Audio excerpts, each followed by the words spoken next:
Indeed, the Lord is glorious. Our Father in heaven is fantastically wonderful. At lalong-lalo kung atin pong sinusuri at pinag-aaralan ang Biblia, marami tayong lalo nang nakikitang kaluwalhatian ng Diyos. We have been reading the book of Ecclesiastes for a while, and it has been a search of what's good in life. Ano nga ba talaga ang mabuti? At syempre, hindi lang mabuti, we also like to see what's better in life. And as we ponder more words from the teacher, we pray that the Lord will enable us to see what's not only good, but what's also better in life.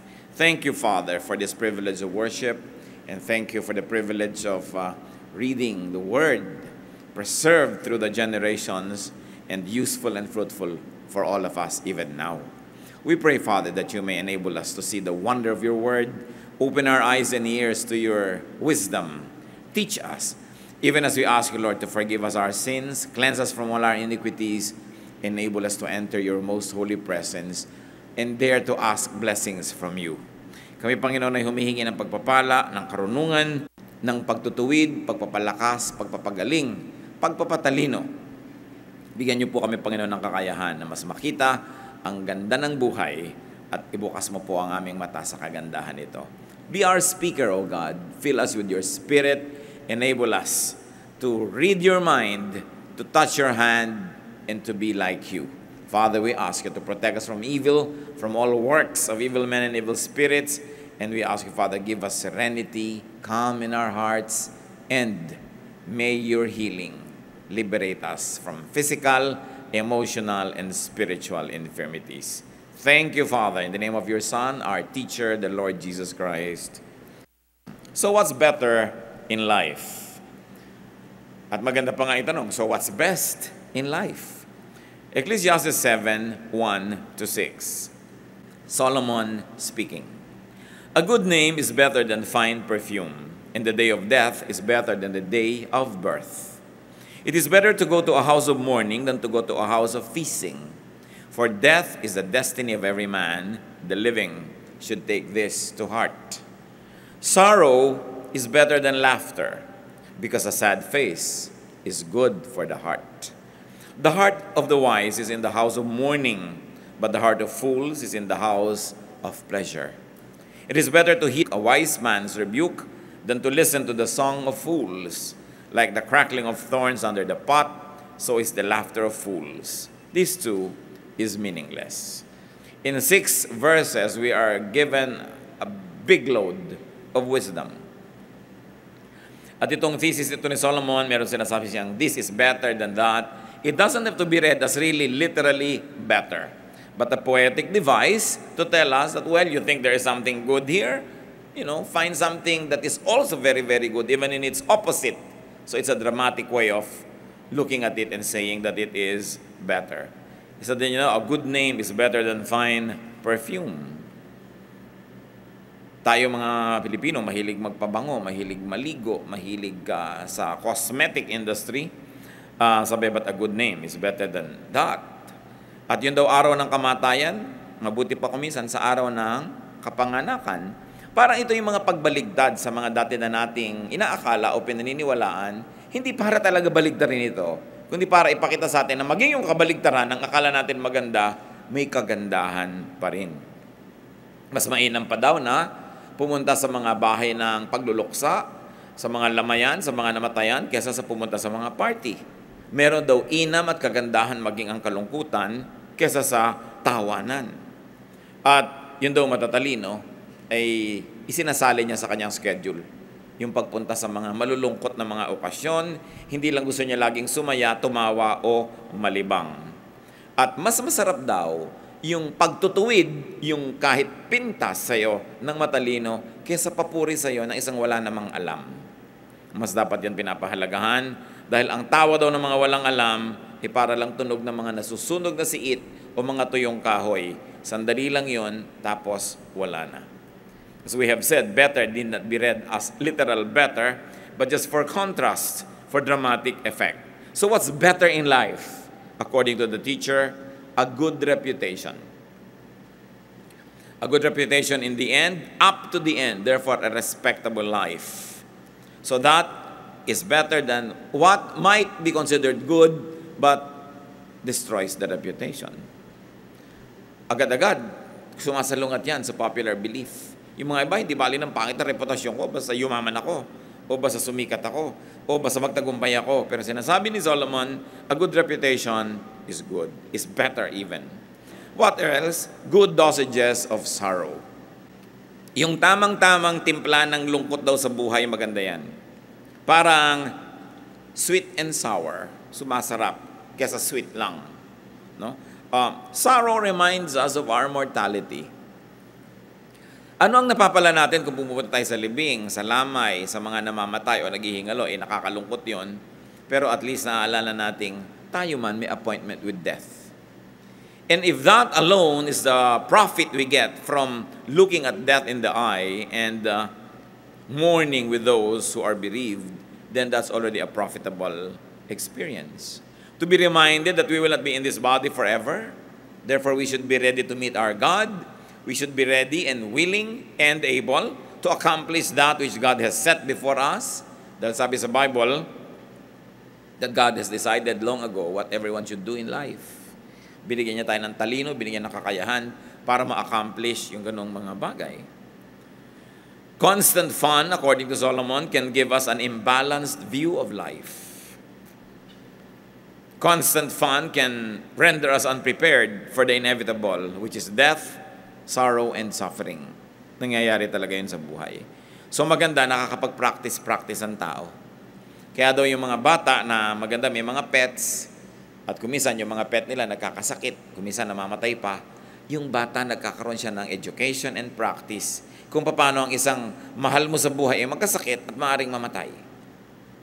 Na pagdating ng panahon na nangyari yun sa tao na mahal niya, na mas mabigat, mas masakit, meron siyang konting pagsasanay sa kalungkutan para hindi siya maitumba ng biglang dating ng ganitong mga uri ng problema. Sorrow offers inevitable hurdles and immediate goals. Pag ang tao may lungkot o may problema, meron siyang agad-agad na kailangang gawin. At kung ang tao mayroong agad-agad kailangang gawin, hindi siya dumarating sa punto na ano ba ang buhay? Ba't ba ako nabubuhay? Ano ba yung purpose ng life? Kasi kumisan, pag dumadating ka sa mga ganong tanong at wala kang maisagot na magandang purpose ng life, nawawalan ka ng gana sa buhay. Pwede kang ma-depress, pwede kang mawalan ng direksyon. Sabi, ito ang blessing pag lagi kang may problema. Hindi mo na iniisip kung ano yung buhay. Ang problema mo, laging solvein yung problem ko, gawin yung dapat kong gawin, kailangang mautang ko yung dapat kong mautang, dapat mabayaran ko yung dapat kong mabayaran. Pero kung wala kang ganun, lumulubog-lubog ang araw, wala kang maisip na gagawin, lumulungkot-lungkot ka. Ayaw natin magkaroon ng problema, pero ang pinapakita dito ni Solomon, kahit sa problema, meron ka mapapala. Kahit sa lungkot, merong benefit. Na napaka-importanting isipin na hindi ka lang dapat mahilig sa pagsasaya. Pinagpapracticean din ang lungkot. Sapagkat ito isang bagay na hindi pwedeng maiwasan sa buhay. Ecclesiastes 7:7. Extortion turns a wise man into a fool, and a bribe corrupts the heart. Ito kasing Ecclesiastes, collection ng wisdom ito, kaya bigla-biglang kumakambyo, bigla-biglang naiiba yung topic, bigla-biglang may ibang ituturo, at yun ang ating pattern na sinusunod. Kaya kung saan tayo dali ng verse, doon naman tayo nagpupunta. What is better in life in this part of Ecclesiastes? Integrity. Integrity is better than whatever might give you benefit but will erode your integrity. To be above and beyond reproach. Yung meron kang delikadesa, meron kang self-respect, and people also respect you because you live in a respectable way.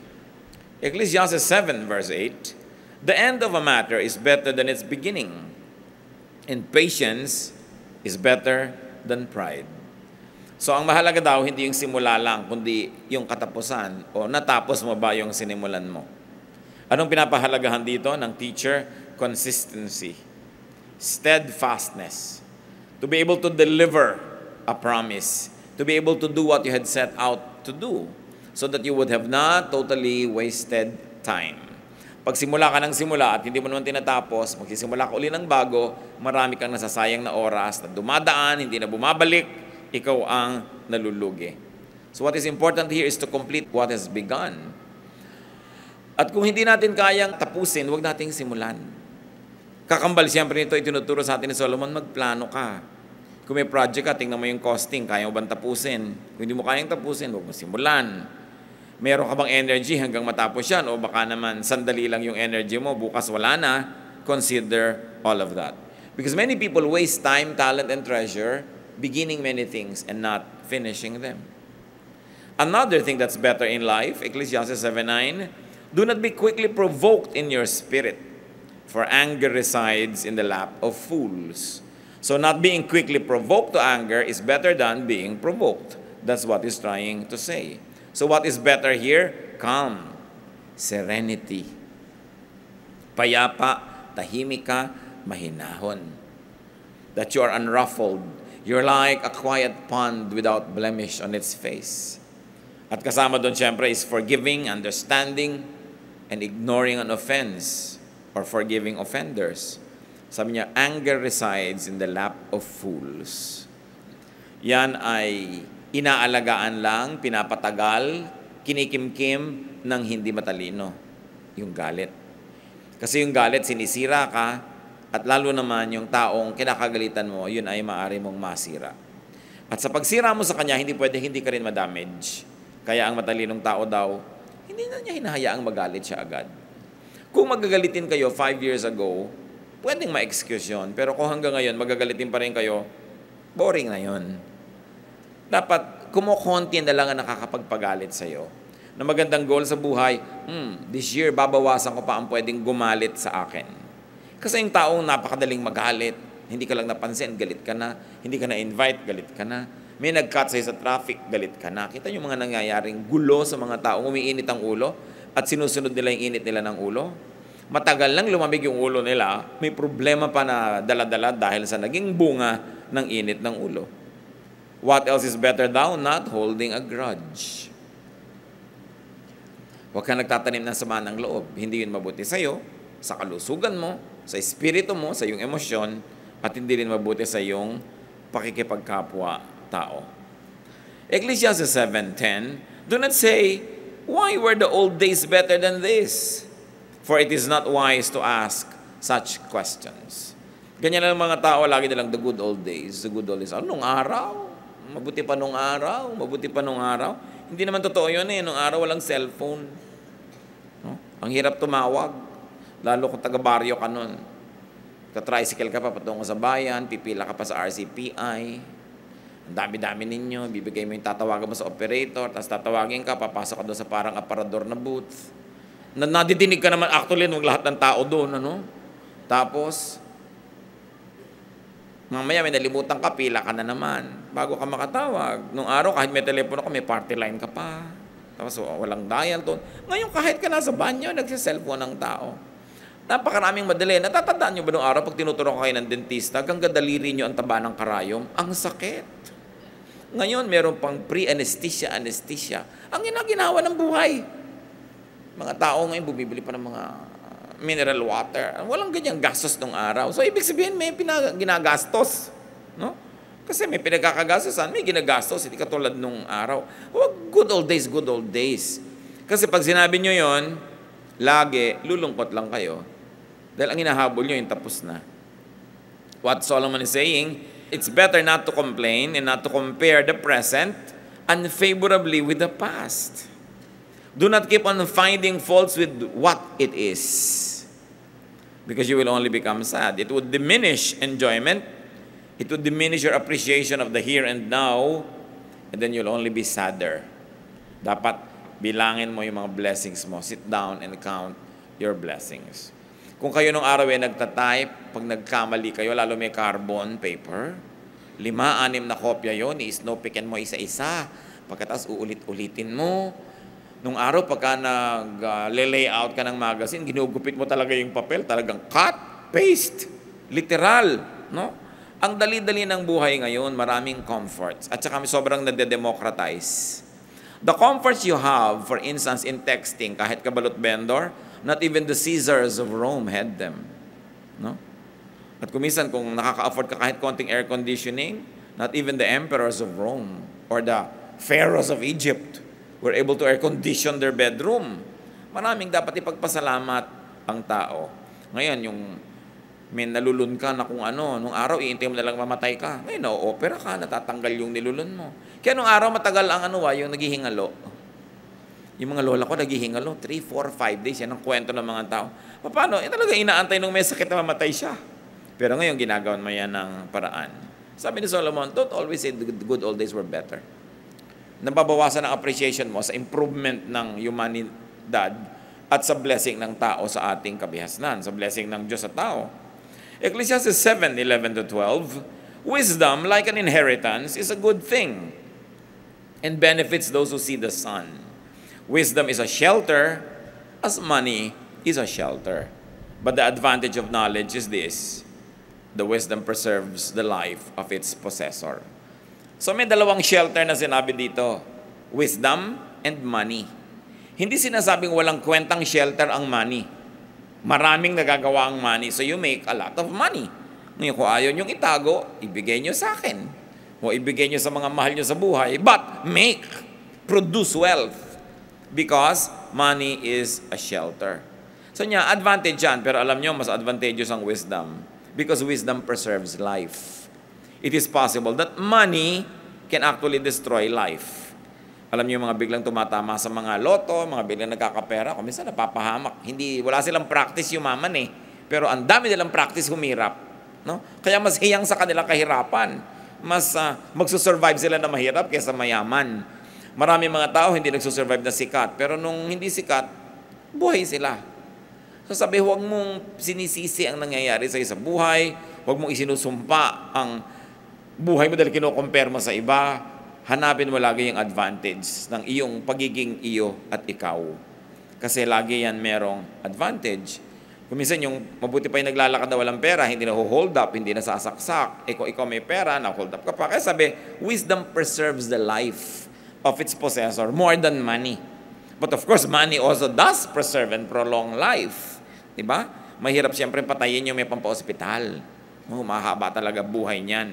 Kaya, iniisip mo yung mga ganyan. Gusto mo humaba ang buhay mo, pagka kailangan kang operahan, may pampa-opera ka. Because money is a shelter. Napakasarap basahin si Solomon eh. Kasi hindi kanya tinatambakan ng kutakot-takot ng mga maraming theology, ng ending, magsasuffer ka pala. Siya pinapawalang kanya sa mga pagdurusa, tinakalaga niya yung gapos mo, niluluwagan niya yung mga tali para yung buhay mo mas guminhawa. So what is better here according to him? Wisdom over money. But it doesn't mean that money is bad. The love of money is what is evil, not money itself. Ecclesiastes 7:13, consider what God has done. Who can straighten what He has made crooked? Hinahanap ni Solomon at ipinapakita sa atin yung mga kamalian natin, kaya nababawasan ang saya sa buhay. At iminumulat niya yung ating mata para dumami ang dapat natin ikasiya. At isa daw dito is the appreciation of the unchangeable. That's what's better in life rather than always rejecting and trying to change the unchangeable. Ang sinabi niya, who can straighten what He has made crooked? Kung ano daw ba ang niliko ng Diyos, pwede mong ituwid? O ang kanyang itinuwid, pwede mong iliko? Hindi. So, ang taong sasaya sa buhay, yung itinutuwid, yung pwedeng ituwid, at tinatanggap na lang na liko, yung liko talaga. Lalo, hindi mo kayang baguhin.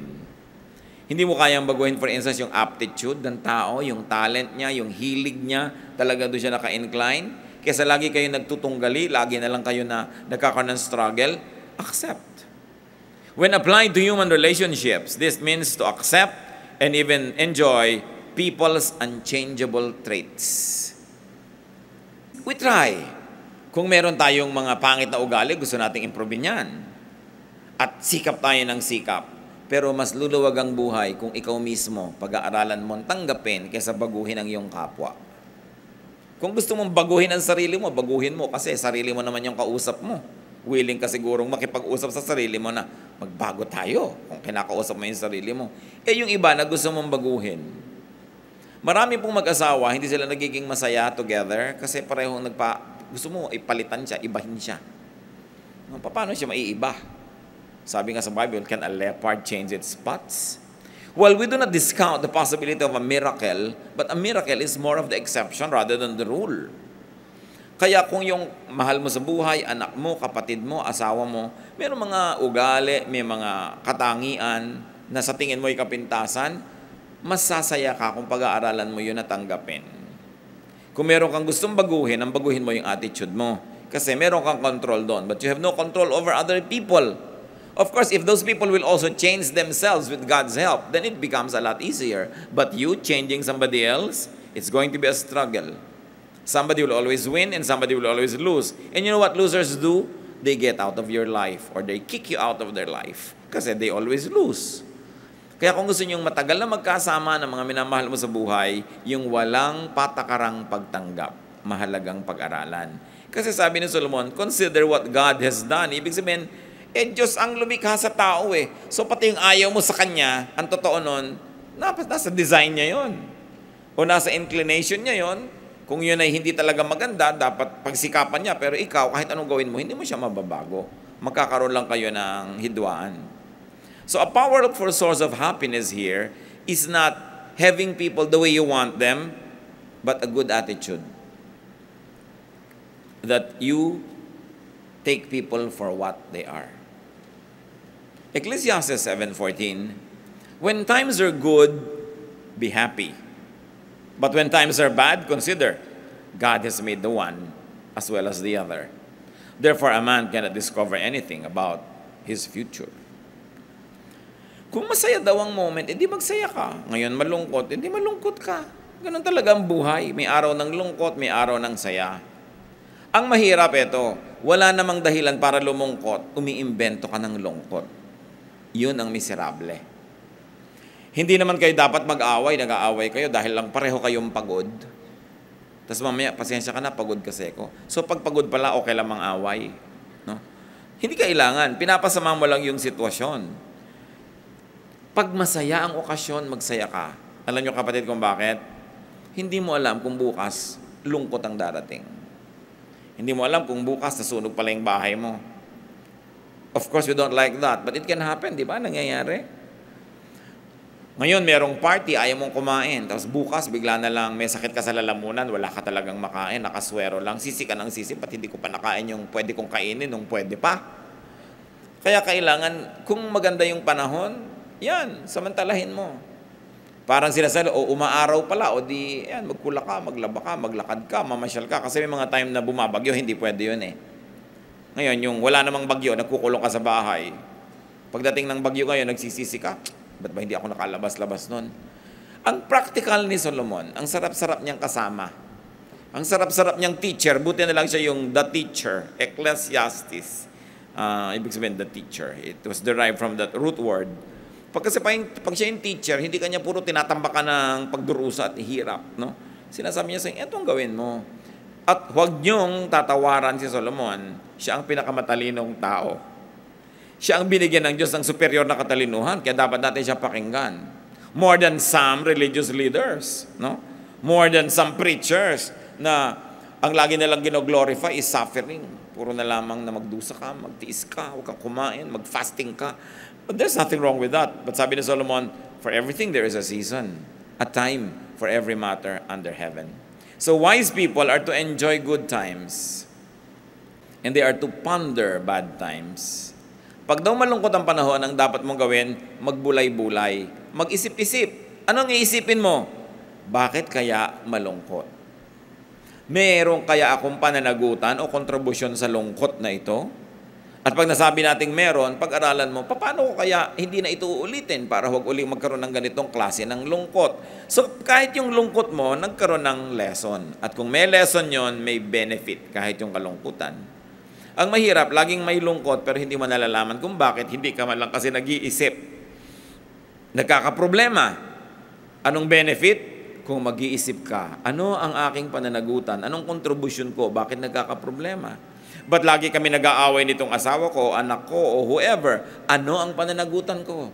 Dapat nating iniisip yon. Then sabi niya, makakabuti sa iyo ang mga araw ng problema at araw ng lungkot because such things make you a better person. So we learn and benefit from them. And what is the important lesson here? That God makes both good and bad times, according to Solomon. Nangyayari yan dahil pinapayagan ng Diyos. May nangyayari na talagang nililikha ng Diyos na mangyari. God causes them to happen. Pero may mga nangyayaring pinapayagan ng Diyos, God allows them to happen. In both cases, nothing can happen without God's permission because God is sovereign. And if God permits it, no matter how much you dislike it, then there must be something good in it. Ano ang misyon? Huwag magreklamo, huwag i-compare yun sa ibang panahon, hanapin ang lesson nun. Then you will be better. And since God makes both good and bad times, then pwede nating masabing walang bad times.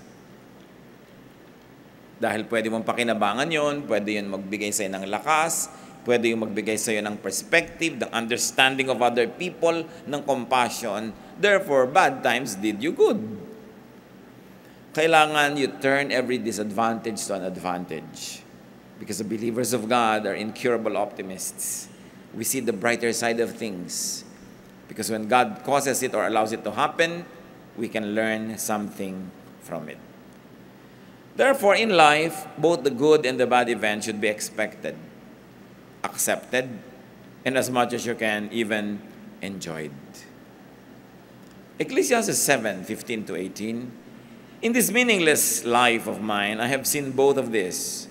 A righteous man perishing in his righteousness, and a wicked man living long in his wickedness. Sabi niya, alam niyo, may napansin ako sa buhay. May mga matutuwid na tao namamatay dahil matuwid sila. At may masamang namang tao, ang haba ng buhay. Sa katunayan, yung pangkasamaan nila yata nagpapahaba ng buhay nila. Na-observe niyo ba yan sa buhay? So sabi ni Solomon, verse 16, do not be over-righteous, neither be over-wise. Why destroy yourself? Do not be over-wicked, and do not be a fool. Why die before your time? It is good to grasp the one and not let go of the other. The man who fears God will avoid all extremes. I wonder if this is the first time that it has crossed your mind. The wisest man on earth, gifted by God with superior and excellent wisdom, says, do not be over-righteous. Okay, magandang banal, pero huwag kang super banal. Sabi niya. Magandang matalino, pero huwag kang super talino. Halos wala ka nang ma-enjoy sa buhay pag ganyan ang ginawa mo. Sa kabaligtaran naman nun, do not be over-wicked. Madadali din ang buhay mo, marami magagalit sa'yo, o masisira ang katawan mo. Sabi niya, do not be a fool. Sabi niya, eto ang isang katangian ng tunay na makadiyos. Hindi siya nagiging extremist. Di ba marami mga tao pagka naging religious, overly religious? Ito yung kaharap mo siya, wala kayong pinag-usapan ko di Diyos, Biblia, mga kabanalan. At kung aaminin mo sa sarili mo, ayaw mo na siyang kaharap. Dahil nakakasawa na ang topic niya. Meron naman na overly wicked, walang pinag-usapan ko di yung mga pinatay niya, o kung ilan ang kulasisi niya, o anong mga kasalanan niya. Hindi rin nakaka-edify. Sa niya, alam niya, ang tataong totoo, may konti ka nito, may konti ka nun, talagang nadadapa ka, tumatayo ka, meron kang konting kabutihan, may konti ka rin kasamaan, part ng pagkatao mo yon. Sabi niya, ang sino man natatanggapin na ganyan talaga ang totoo, ikaw lang ang magkakaroon ng peace with life. Na hindi mo ine-expect ang mga tao to be perfect. No? At ang kabaligtaran niyan, because nobody could be perfectly good, nobody is also perfectly evil. Hindi mo pwedeng ibuntun sa isang tao lahat yung kasalanan at lahat ng pagsisi. May mabuti rin dyan. Alam niyo, yung kuminsan yan ang hindi maganda sa mga pelikula, yung may bida at kontrabida. Talagang yung bida, saksakan ng bait. Tapos yung kontrabida, saksakan ng sama. Sa totoong buhay, walang ganon. Inside everybody, there's some bad and there's some good. And what God likes us is to develop the good so that it becomes better. And to develop the bad so that it becomes good. But this is one thing with God. Saan ka man niya abutan, nandun ka sa good, sa better, sa best, sa bad, sa worst, mahal ka pa rin niya. And God is great at restoring people. Kung ang taas-taas ng espiritualidad mo, na mahal ka ng Diyos, bumagsak ka, nandito ka, magdasal ka sa Kanya, lumapit ka, andito pa rin siya. Nasamahan ka niya, aakayin ka niya uli, umakyat. Kahit saan ka naroon, abot ka ng Diyos. Kaya dapat ganun din ang attitude natin sa mga tao. Kahit sila naroon, inaabot natin. Kung ano man ang level ng kanilang espiritualidad, ng mga religiosity, intellect, we reach out to them because that's the example given to us by God.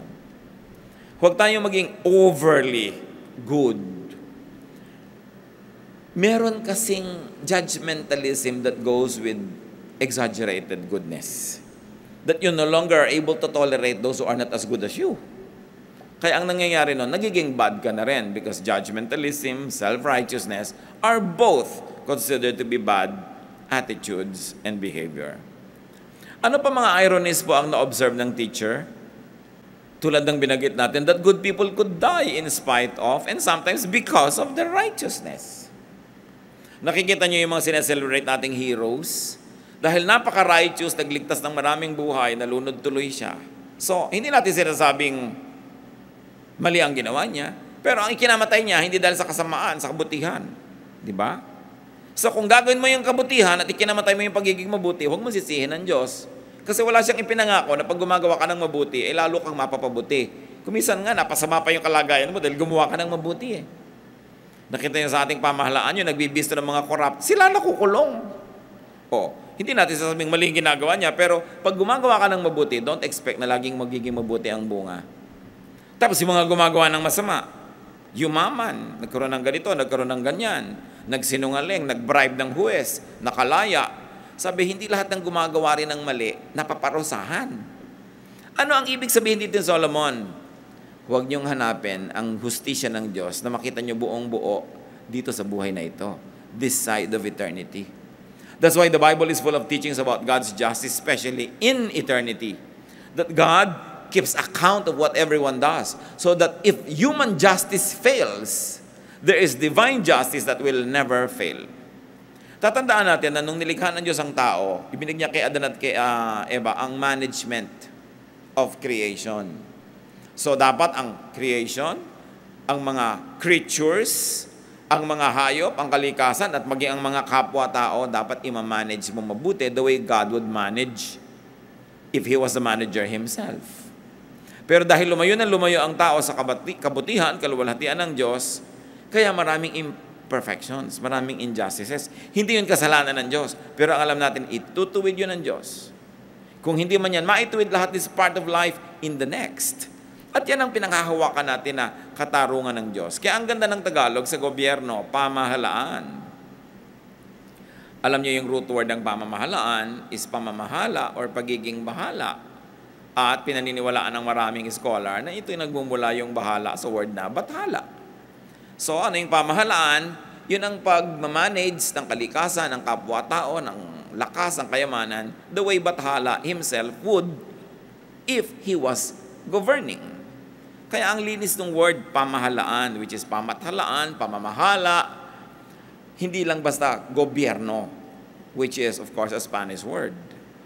Ang ganda ng pinagmumulan that governance must come from divine will and must be under and put under divine control. Ngayon may corruption kasi hindi yun ang ginagawa ng mga tao. So sa biglang tingin, parang yung mga unrighteous are rewarded. Okay, magulat, nangyayari talaga yun sa mundo. Pero sabi, hindi naman lagi magiging ganyan. You will see all over the Bible that the justice of the Lord will never fail. That it will prevail. What's important is, when you face your divine God and judge, that you will pass the test. Totoo naman bad people can enjoy long lives. May kasabihan nga tayo, masamang damo, mahaba ang buhay. Totoo naman yung masamang damo, binubunot mo na, buhay na naman bukas. Bakit yung gulay, matapakan mo lang patay? Ibig sabihin, pati ang kabutihan sa ating kapwa, dapat nating alagaan. Halimbawa, merong mabuting tao, huwag mo siyang pagsamantalahan. Kasi baka yung kabutihan niya, mapatay mo, madala siya, maging masama na rin siya. Ang daming ganun mabuti pero nadala, sumamatuloy. Therefore, dapat inaalagaan natin yung mabuti. Kasi yung mabuti, sensitive. Madali siyang mag-perish dito sa present world na wicked. Kaya kung may nakikita ka mabuting ugali na isang tao, mahalin mo yon, inorish mo. May mapagbigay, bigyan mo rin siya. Hindi yung tanggap ka lang ng tanggap. Dahil mamaya makakahalata rin yan, so mawawala na yung pagiging mapagbigay niya. Marami mga tao sa first love, di ba bigay na bigay? Ang pag-ibig, ang pagsinta, katapatan, lahat-lahat. Pero nung nasaktan 1, 2, 3 times, ayaw na. Siya na yung nananakit, gumaganti na. Kaya dapat inaalagaan natin yung mabuti. Pag nakita mo, ang buti ng kapatid ko na ito, hindi ko siya aabusuhin. Ang bait-bait ng taong ito, susuklian ko rin ang kabaitan. Kasi pag ginawa natin yun, dadami yung kabaitan, dadami yung mabait. Pero, alam mo, madaling utuin yan, utangan mo. Madali yan, konti lang bola-bola.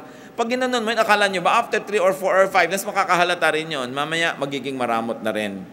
So, nasira natin kung ano yung mabuti. Dapat nating inaalagaan ang mabuti para dumami yun. So, ano ang advice ng teacher sa mga sobra, mga extremist? Don't self-destruct with excessive goodness, even badness or foolishness. In other words, don't self-destruct with extreme behavior. Be moderate. Avoid extremes, even extreme goodness. Ecclesiastes 7:19, wisdom makes a wise man more powerful than 10 rulers in a city. So here, wisdom is equated with strength. And verse 20, there is not a righteous man on earth who does what is right and never sins. Bago pa sinabi sa book of Romans that everyone has sinned and fall short of the glory of God, sinabi na ni Solomon, wala naman talagang kahit mabait at mabuting tao na hindi nagkakamali. Anong application mga kapatid? Meron kayong mahal sa buhay na generally mabuti, tas nagkamali, patawarin.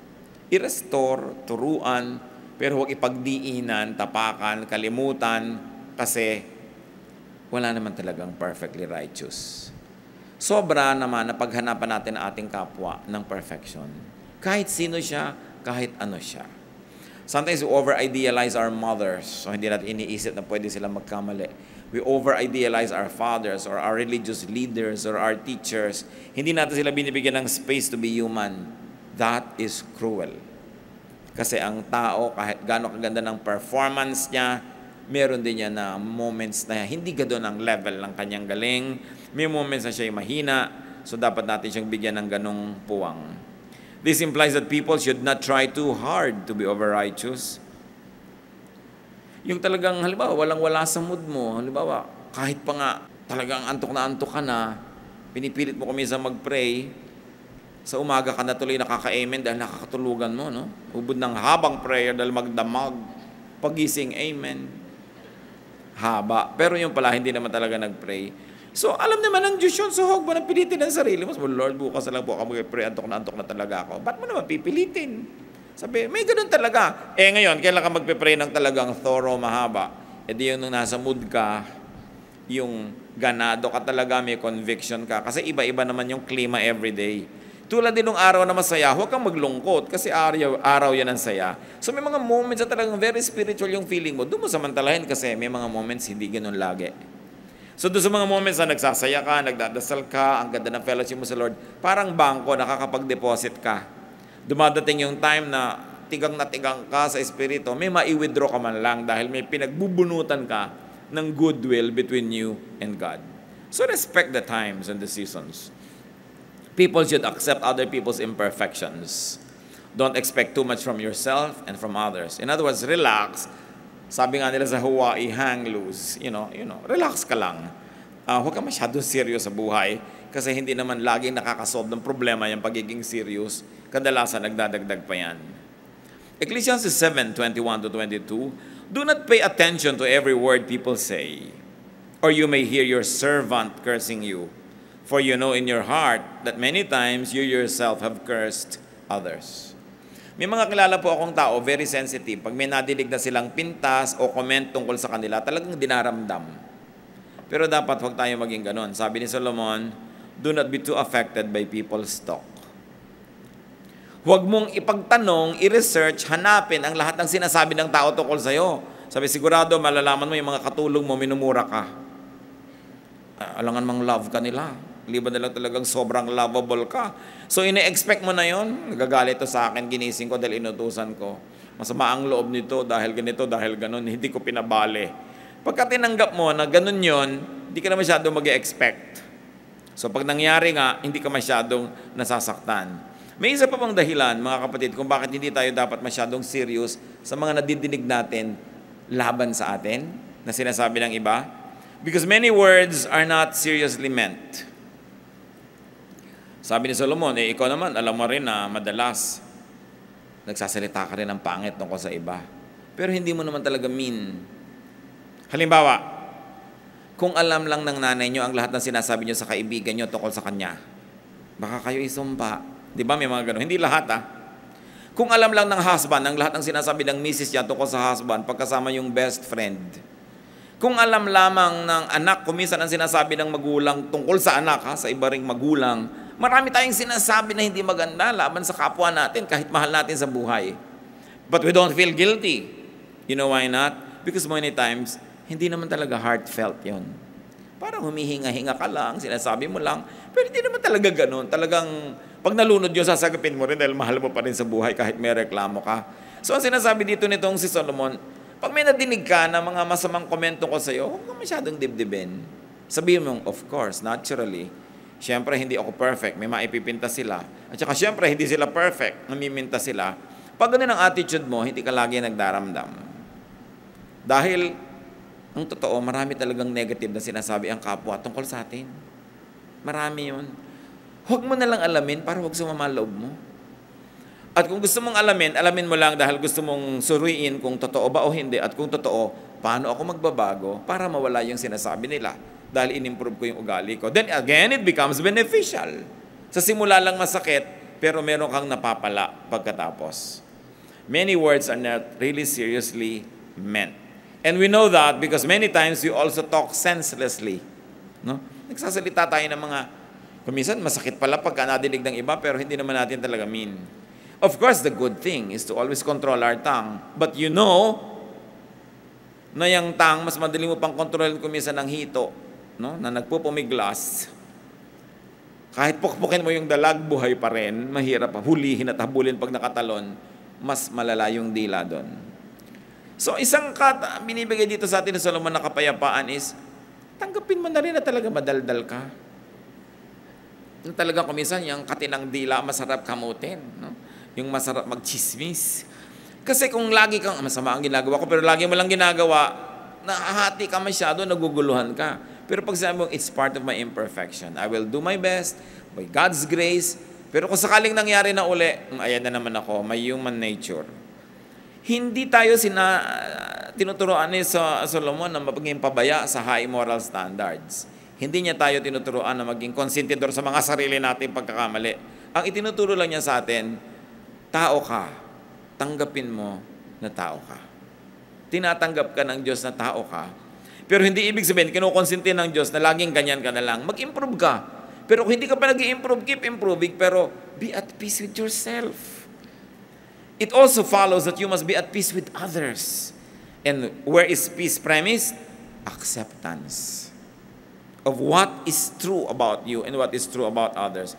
And the moment you accept what is ugly but truthful about yourself, the more you will love God because God loves you in spite of. And the more you will appreciate God because God never gives up on us. Pero wag ka na lagi nakikipagtunggali sa sarili. Yung pagmamahal at pagtanggap sa sarili is also an act of godliness. Why? Because God created you. Kung minsan nakala mo kapintasan yun, pero sa tingin ng Diyos hindi pala. Kailangan mahanap mo kung ano yung strength ng what you might perceive to be a weakness. Verses 23 to 25. All this I tested by wisdom, and I said, I am determined to be wise, but this was beyond me. Whatever wisdom may be, it is far off and most profound. Who can discover it? So I turned my mind to understand, to investigate and search out wisdom in the scheme of things, and to understand the stupidity of wickedness and the madness of folly. So the teacher tried to study and make sense of life. Did he find any sense? Verses 26 to 29. So I find more bitter than death the woman who is a snare, whose heart is a trap, and whose hands are chains. Yung mga nagbabasa nito, lalo yung sexist naman ni Solomon. The man who pleases God will escape her, but the sinner she will ensnare. Look, says the teacher, this is what I have discovered. Adding one thing to another to discover the scheme of things.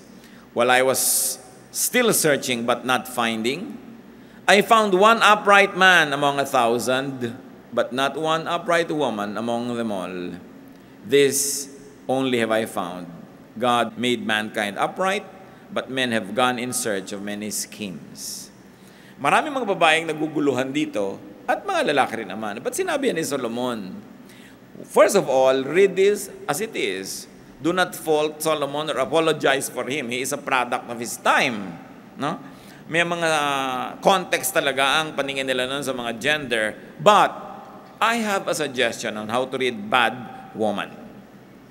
Sabi niya, ang pinakamalalang mangyari ay yung meron ka maengkwentrong bad woman. Sabi niya, yung bad woman, wala kang pag-asa. Pagkaya nang dumating sa iyong buhay. Sabi niya, talo ka, sira ka. I propose it to be read this way. That Solomon being a man, for him a man means one's strength. But for him, a woman is probably one's weakness. Weakness si Solomon, women Alam niya naman yun, di ba? Na libo-libo yung mga asawa niya. Dami-dami talaga. Yun ang weakness niya. At sinasabi ng maraming mga propeta ng kanyang panahon, naging dahilan ng pagbaba ng kanyang status with God. So pag sinasabi niyang, yung woman, ang curse sa buhay, yan ang problema, he could mean that one's weakness is a trap. Like a woman is a trap to a man whose weakness is a woman. That one's weakness, whatever that is, a man, a woman, a child, vice, drugs, one's weakness is a trap. And one's weakness must be avoided and would be avoided only by strict obedience to God. May weakness kasi Solomon, women. In matters not concerned with man's weakness, there is a possibility of goodness, of success, and godliness. But it is impossible to be good when one submits to his weaknesses. Kasi sinabi niya, a good man you can find, but a woman you cannot find any. And I was reading it that way, and I said, it does not violate sound interpretation. Because a wise man like Solomon cannot possibly say na walang mabuting babae ni isa sa mundo. It could be a poetic way of comparing two things. People's weaknesses and desires twist their minds. Like a woman can twist the mind of a man na sobrang weakness yung woman na yun. So what is good? What is better? Continue to read Ecclesiastes. And it's nice to read alone. Ang ganda-ganda po pag bulay-bulayan yung Ecclesiastes. Really, it's my favorite book. Kung meron kang dalhin sa isang pulo na malalagay ka doon ng 5 years, walang alisan, take Ecclesiastes. No? Kahit mo siya ulit-ulitin na basahin after 2 years or 3, meron ka na naman bagong makikita, not because the words change, but because you change. You are now more capable of seeing things than before. Kaya napakainan po. Ang challenge na ngayon natin, marami tayong lungkot, marami tayong hirap, marami tayong weaknesses, marami tayong reklamo, marami tayong kino-compare. Ano ang lesson na ibinibigay sa atin Solomon? Father, teach us. Humihingi kami, Panginoon, ng wisdom para itong pag-aaral namin huwag masayang. Maiuwi namin ang as much wisdom as possible at habang binagbubulay-bulayan namin at iniisip ito, lalong mag-ugat sa aming kamalayan na lalo naming maintindihan yung practical application. Sa ilang saglit, magbulay-bulay tayo mga kapatid sa major points that the Spirit of God has touched you on na ipinapaalala sa atin na merong lesson from Ecclesiastes, from the Word of God given to Solomon. Consider such words and make peace with yourself and with God. Let's pray in silence.